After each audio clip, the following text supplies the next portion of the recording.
following the pack, all swallowed in their coats. You go, and Michael, you would fall.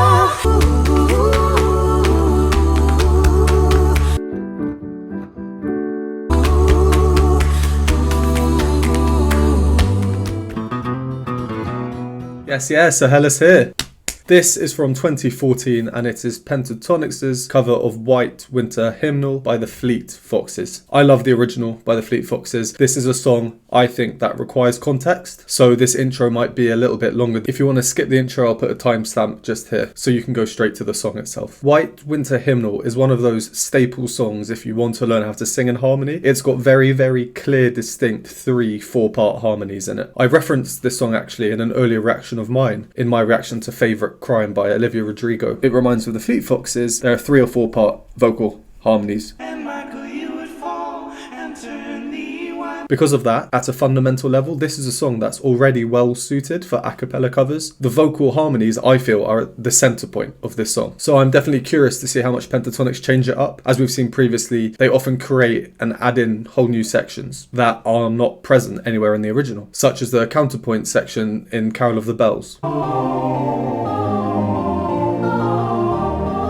There's a lot of debate as to whether this is a Christmas song or not, considering the content of its lyrics, but it is a winter song and it was on Pentatonix's Christmas album. So the lyrics, I'm not sure if anyone knows what the lyrics actually mean. I remember discussing this back in school with my friends, and those who took the lyrics quite literally said that it was a song to do with war or revolution. Here, for example, I was following the pack, all swallowed in their coats. Then a little here, keep their little heads. So on that war narrative, it's, you know, young men, or let's say older teenage boys, scarves of red tied around their throats. Is that symbolic of anything? Signs of cuts around their neck? Or is it just a way of identifying who's on their side? All of them have a red scarf. And then probably the most famous line, and Michael, you would fall and turn the white snow red as strawberries in the summertime. The obvious thought here is someone's been shot, they're bleeding. Again, following from that war narrative. But then it's this juxtaposition between strawberries in the summer and death, blood. I read online that the songwriter himself, Robin Pecknold, said that it's about the loss of innocence. How the children that you grow up with suddenly change and get into some bad habits and get involved with some bad things. So I don't think anyone really knows what the lyrics actually are about. That aside, the lyrics are definitely interesting and they're definitely a talking point. It's just one verse repeated. And the introduction, I was following the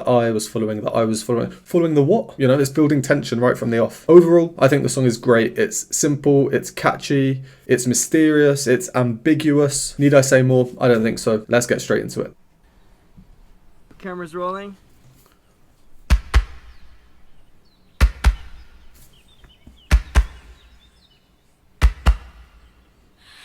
I was following the I was following the I was following the I was following the I was following the I was following the I was following the I was following the I was following the pack, all swallowed in their coats, with scars of red tied around their throats to keep their little heads from falling in the snow.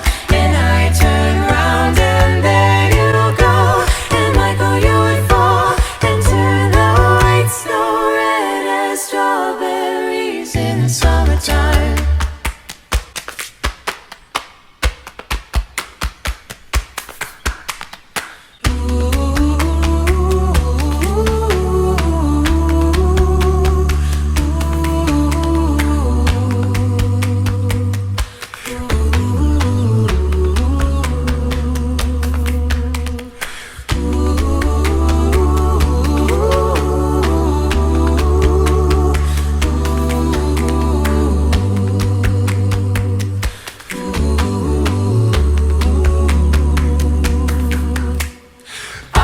Hey, that's cool, eh? I love the body percussion. I've got some things to talk about there. I'm sure everyone says this, but it reminds me of the Cup song from Pitch Perfect, was it? I think that probably came out a tiny bit before this.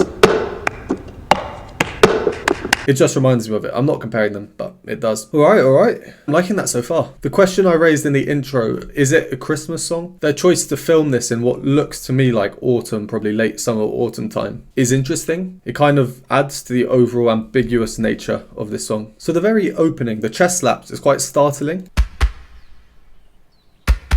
I wasn't 100% sure of the time signature that we're in here. There's no wider context. Usually in music you can tell like almost instantly. But then Kirsty's entry made it very clear. I was following the I was following the I was following the I was following the I was following the I was following the Okay, so they're sticking true to the original in terms of the obviousness of the 3-part harmony. Pentatonix have changed the key, so Pentatonix is singing in D, whereas the original is in E, just one note up from that. So it's not the biggest change in the world, but I think there is a valid reason for this, and I think it's to accommodate Scott's part here. So Scott's part comes in on I was following the I was following the I. And then his part on I Turn Round and There You Go goes like this.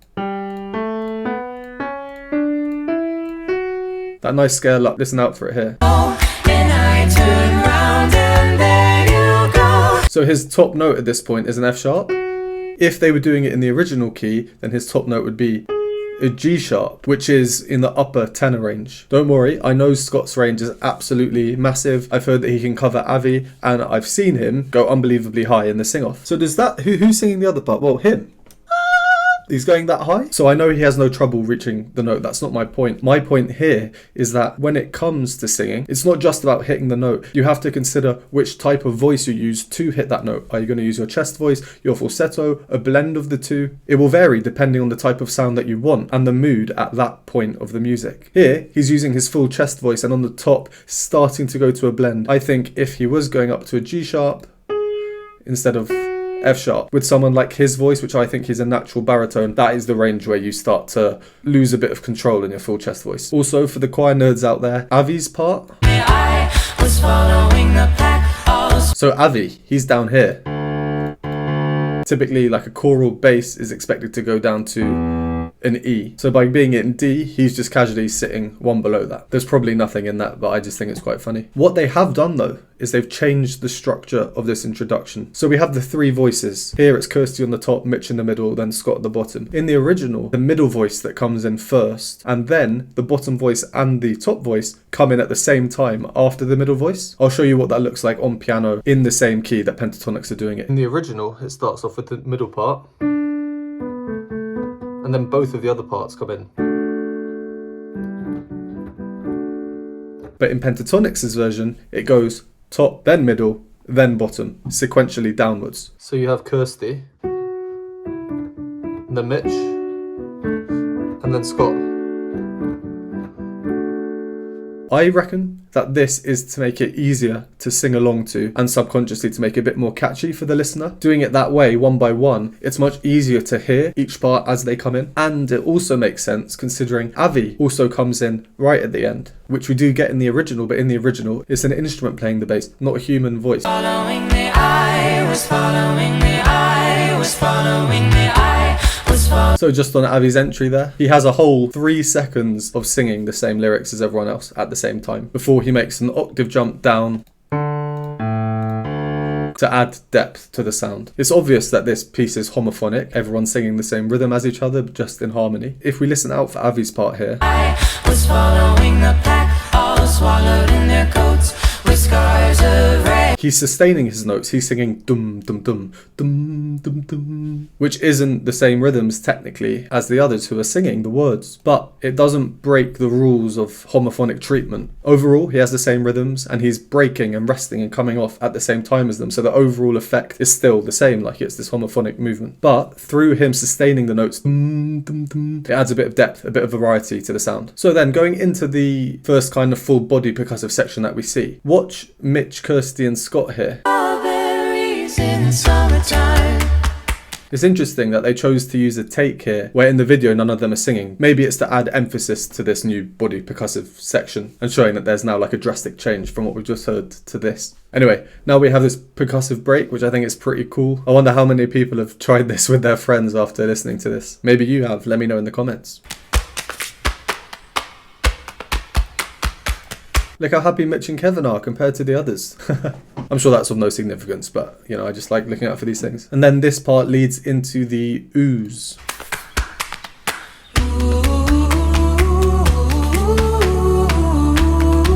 And these oohs are in unison or in octaves, so everyone's singing the same note. And it's good to see that Kevin is singing now as well. It's particularly nice to see because his usual role of providing the group's percussion is now filled by everyone else. So we have these oohs in unison, except for Avi, who has the drone bass at the bottom, which then split into harmonies.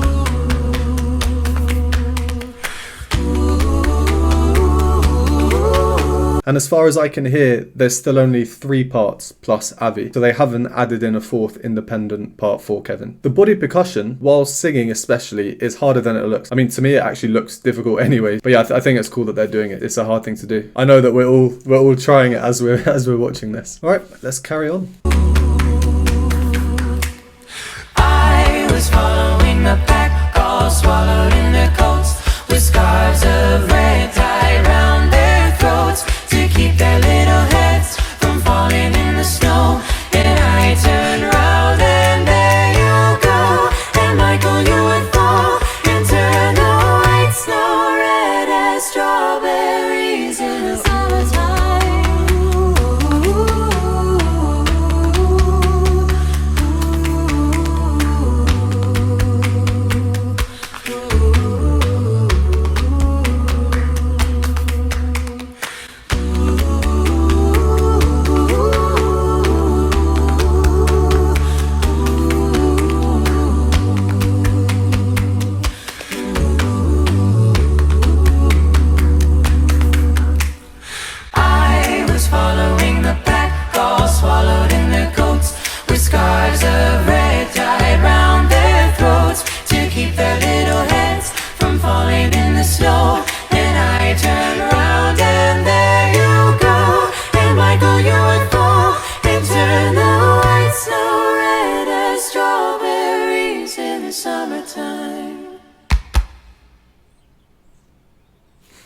That's a nice cover, that is. The body percussion, it's different, it's fun, it's catchy, it's kind of mesmerizing as well. You just kind of watch it just like...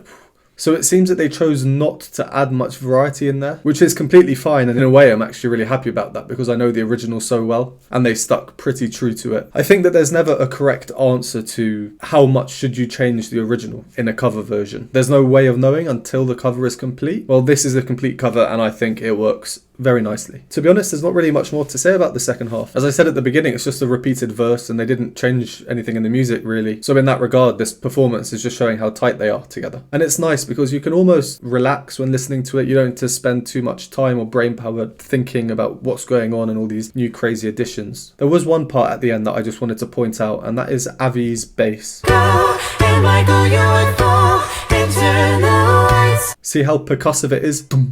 The dum sound that he's making. In my previous reactions, I've often pointed out when Kevin and Avi are, as I call it, working well together. And usually by that, I mean that Kevin is incorporating into his beatbox sounds percussive, such as dums, to accentuate Avi's notes, especially when he has the same note. As we can see here, the bass just in Avi is still pretty percussive. There's not a need for another beatbox part. So that's why I like to point it out when I see it in their other performances. And then final point. Summertime. The little body claps at the end. It's a nice little touch. The original ends in exactly the same way. Everything's been reduced to just the 3 voices singing in harmony. But these final claps are kind of like a mark of Pentatonix with their version. The obvious and main difference between this version and the original is the body percussion part. So, right, well, that's that one. I enjoyed that. I'm quite fascinated by body percussion and it looks like a lot of fun to do, to be honest. Let's leave it there. As always, thank you very much for watching. Would appreciate a like, subscribe, and I will see you next time.